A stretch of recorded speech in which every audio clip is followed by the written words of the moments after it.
بسم اللہ الرحمن الرحیم۔ شروع اللہ کے نام سے جو نہایت مہربان اور رحم کرنے والا ہے۔ السلام علیکم ورحمۃ اللہ وبرکاتہ۔ فسبح بحمد ربک واستغفرہ انہ کان توابا۔ تو آپ اپنے پروردگار کی حمد کے ساتھ اس کی تسبیح کیجیے اور اس سے بخشش طلب کیجیے، یقیناً وہ بڑا توبہ قبول کرنے والا ہے۔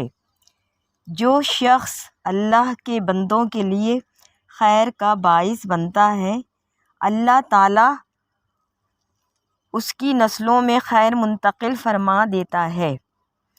حضرت انس رضی اللہ تعالیٰ عنہ سے روایت کرتے ہیں کہ حضور نبی کریم صلی اللہ علیہ وآلہ وسلم نے انہیں فرمایا، بیٹے جب گھر میں داخل ہو تو گھر والوں کو سلام کیا کرو، یہ تمہارے لیے اور تمہارے اہل خانہ کے لیے باعث برکت ہو۔